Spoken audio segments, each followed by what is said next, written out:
उसके बाद बेटे इसमें जो नया टॉपिक है वो है एक रिलेशन बिटवीन डिस्प्लेसमेंट या डिस्टेंस बोल सकते हो, relation between distance and covered area in velocity time graph. तो देखिए रिलेशन बिटवीन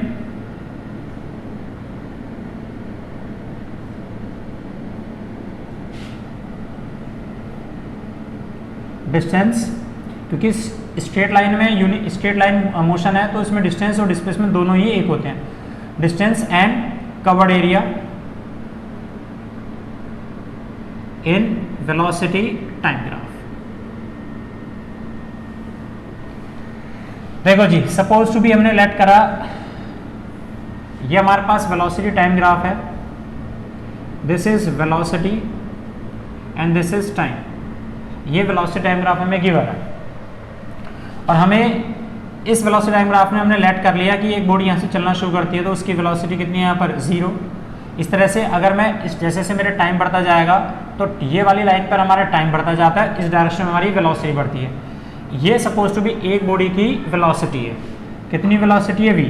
तो हम देखते हैं कि हमने देखा यहाँ से टाइम बढ़ता जा रहा है तो हमने एक टाइम पर लिया, this is suppose to be time t1। तो t1 टाइम पर हमने देखा इस बॉडी की वेलोसिटी कितनी मिली हमें, दिस इज v वेलोसिटी मिली। यहाँ से फिर हमारा टाइम बढ़ के कितना हो गया, this is suppose to be t2। तो t2 टाइम पर फिर से हमने देखा इस बॉडी की वेलोसिटी हमें कितनी मिली, v।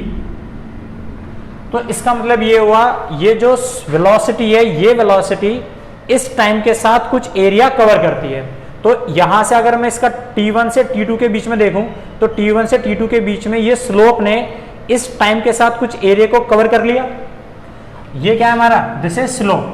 तो वेलोसिटी टाइम ग्राफ में स्लोप मुझे बेसिकली एक्सेलरेशन देता है, लेकिन वेलोसिटी अगर मेरी यूनिफॉर्म है तो मेरा एक्सेलरेशन कैसा होगा, 0।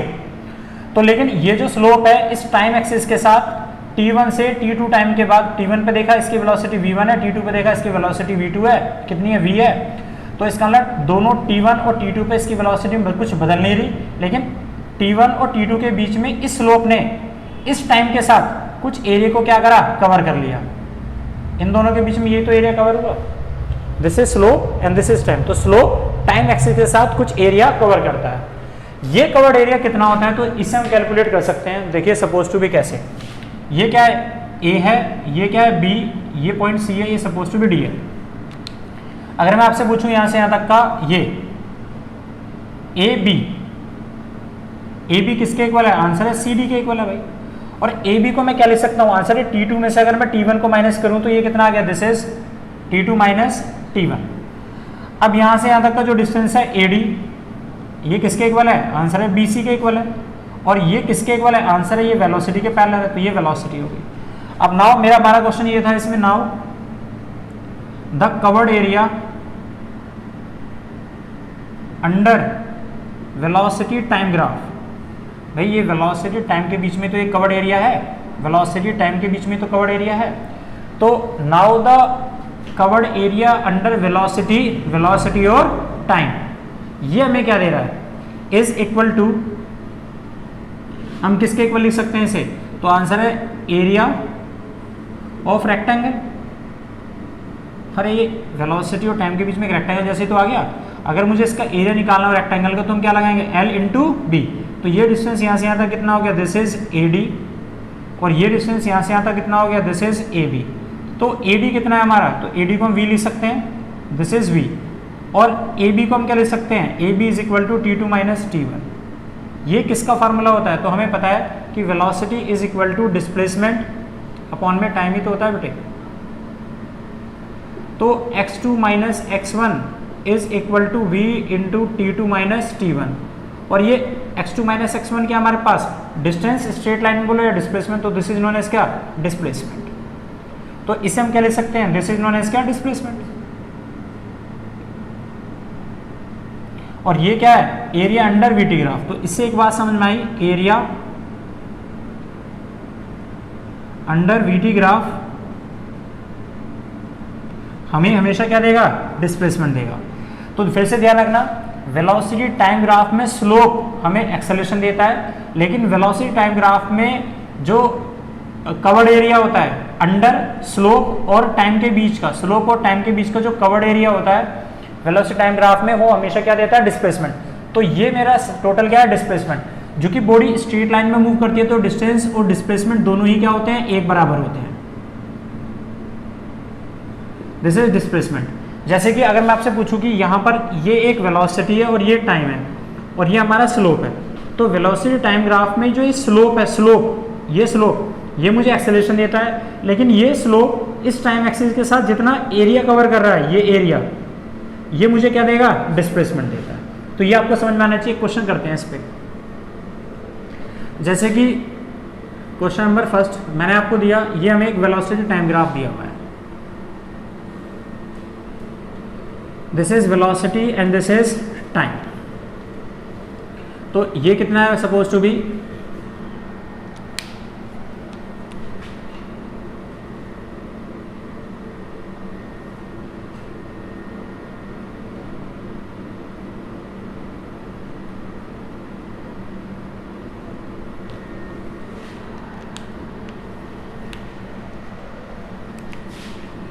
टाइम है 0, ये टाइम हमें दिया हुआ है यहाँ पर सपोज टू बी 2, 4, 6, 8, 10, 12 और 14।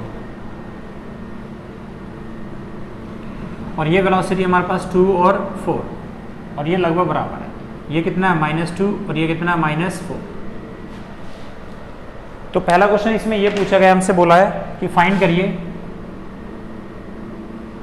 Find the number first distance covered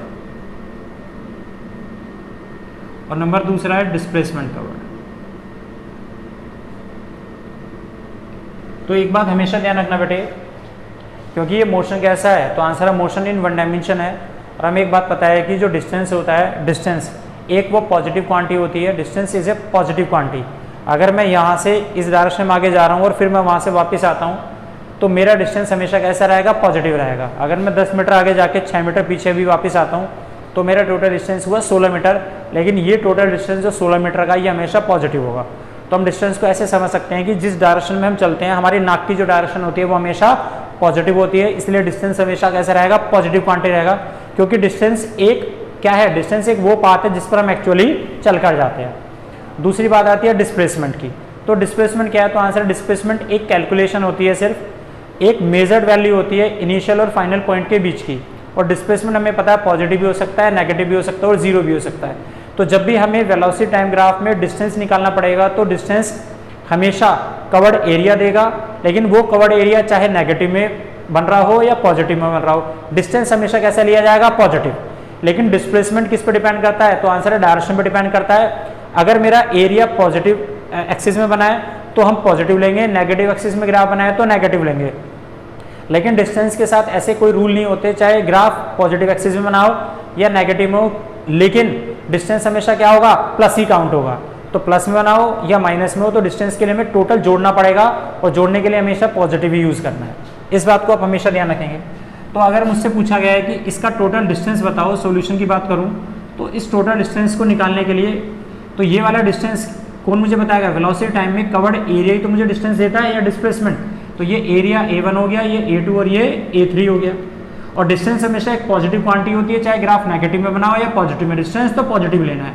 तो अगर मुझे सबसे पहले क्वेश्चन में डिस्टेंस कैलकुलेट करना है, तो डिस्टेंस को कैलकुलेट करने के लिए मैं करूँगा A1 + A2 + A3 प्लस, इसको -A2 नहीं लिखेंगे, हमेशा प्लस लिखेंगे, क्योंकि डिस्टेंस के पास कोई डायरेक्शन नहीं होती। अब देखिए कैसे निकालते हैं। तो अगर मैं यहाँ पर A1 लिखूँ तो A क्या है, एरिया ऑफ रेक्टेंगल, और रेक्टेंगल का एरिया होता है लंबाई गुना चौड़ाई।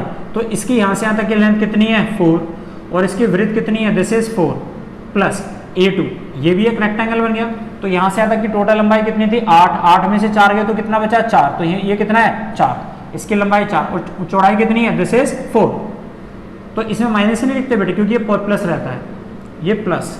उसके बाद ये क्या है, एरिया ऑफ ट्रेपेजियम। ट्रेपेजियम का फॉर्मूला हमारे पास होता है, यहाँ से यहाँ तक को मैं इसको ड्रॉ करूँ, यहाँ से यहाँ तक को ड्रॉ करूँ, तो हमें पता है कि ट्रेपेजियम का फॉर्मूला हमारे पास ये होता है, this one, area of trapezium, जिसकी दो साइड बराबर पैरेलल होती हैं और बाकी अनपैरेलल होती हैं। इसका फार्मूला हमारे पास होता है बेटे 1/2 सम ऑफ पैरेलल साइड इनटू में, यहाँ लिख देते हैं इनटू में परपेंडिकुलर डिस्टेंस बिटवीन दैम, दो पैरेलल साइड के बीच का परपेंडिकुलर डिस्टेंस। तो अब देखो ये वाला डिस्टेंस बेसिकली है कितना, तो आंसर है यहाँ से यहाँ तक का डिस्टेंस कितना 12, इस 12 में से 10 माइनस करूँ तो ये वाला डिस्टेंस मुझे कितना मिलता है, तो आंसर ये डिस्टेंस मिलता है मुझे 2। ये किसके पैरेलल है, इस वाले के, तो ये वाला डिस्टेंस कितना है 2 मीटर का। लेकिन यहाँ से यहाँ तक का ये टोटल डिस्टेंस कितना है, तो आंसर है इस 12 में 14 में से 8 को मैं माइनस करूँगा तो 6, तो ये वाला डिस्टेंस यहाँ से यहाँ तक कितना है 6 मीटर। तो यहाँ पे लिखते हैं 1/2 सम ऑफ पैरेलल साइड, तो एक साइड कितनी हो गई 6, दूसरी कितनी हो गई 2, और इनटू में perpendicular distance in between the two parallel side. तो इन दो पैरेलल साइड के बीच का परपेंडिकुलर डिस्टेंस किसका है, ये तो है सी के बराबर, वो कितना है 4। 2 से काट लो, 2 दूनी 4, इसको सोल्व करेंगे तो 4 चौके 16 प्लस 16 और 6 और 2 8, 8 दूनी 16, तो 16 दूनी 32, 16 3 48 मीटर ये हमारा डिस्टेंस ट्रेवल है। और दूसरा अगर मुझे डिस्प्लेसमेंट निकालना हो तो डिस्प्लेसमेंट निकालने के लिए कुछ साइन कन्वेंशन जोड़ दो, तो ये वाला एरिया कैसा होगा प्लस, क्योंकि पॉजिटिव एक्सिस में ये कैसा है माइनस में और वो कितना है प्लस में, तो ये वाला एरिया कितना आ रहा है हमारे पास 16, वो कितना आ रहा है -16, वो कितना आ रहा है +16, एलिमिनेट हो गए, तो डिस्प्लेसमेंट कितना है 16 मीटर।